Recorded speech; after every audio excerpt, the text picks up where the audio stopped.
భారతదేశ తొలి ముస్లిం ఉపాధ్యాయురాలు సంఘ సంస్కర్త ఫాతిమా షేక్ 132వ జయంతిని వైఎస్ఆర్ కాంగ్రెస్ పార్టీ జిల్లా ప్రధాన కార్యదర్శి షేక్ సుభానీ ఆధ్వర్యంలో మండల కేంద్రమైన దుగ్గిరాల్లో మంగళవారం ఘనంగా నిర్వహించారు. ముందుగా ఫాతిమా షేక్ చిత్రపటానికి పూలమాలు వేసి నివాళులర్పించారు. ఈ సందర్భంగా సుభానీ మాట్లాడుతూ సుమారు 170 ఏళ్ల క్రితమే బాలికా విద్య కోసం, మహిళా హక్కుల కోసం గళమెత్తిన ధీరవనిత భారతదేశ తొలి ముస్లిం మహిళా ఉపాధ్యాయురాలు సంఘ సంస్కర్త ఫాతిమా షేక్ అని పేర్కొన్నారు.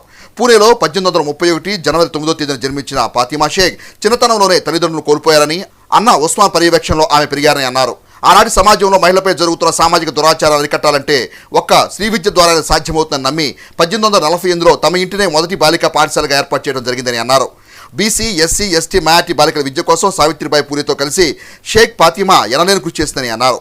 కార్యక్రమంలో షేక్ రషీద్, షేక్ కుద్దూస్, షేక్ ఫరీద్, షేక్ జాన్ షైదా, షేక్ జిలానీ, ఖాదర్ బేగ్, పఠాన్ మస్తాన్, షేక్ సమీర్, కాకా వెంకటేశ్వర్లు, బురుసుపాటి ఎల్లేశ్వరరావు, బొద్దులూరి వెంకటేశ్వరరావు, దాసరి శ్రీధర్, దేవరనాయుడు తదితరులు పాల్గొన్నారు. సావిత్రిబాయి పూలే గారితో కలిసి ఫాతిమా షేక్ గారు బీసీ, ఎస్సీ, ఎస్టీ, మైనారిటీ బాలికల విద్య కోసం ఎనలేని కృషి చేశారు. ఆ రోజుల్లో సామాజిక ఆమెపై ఆ మూఢాచారాల్లో మగ్గుతున్న పెద్దలు ఎన్నో అవమాన పాలు చేశారు. దాడులకు కూడా తెగించిన ఆమె బెదరగా వెనక్కి తగ్గకుండా లక్ష్యం దిశగా పయనించారు. 2014 సంవత్సరంలో మహారాష్ట్ర ప్రభుత్వం ఫాతిమా గారి జీవిత చరిత్రని పాఠ్యాంశాల్లో పొందుపరిచింది.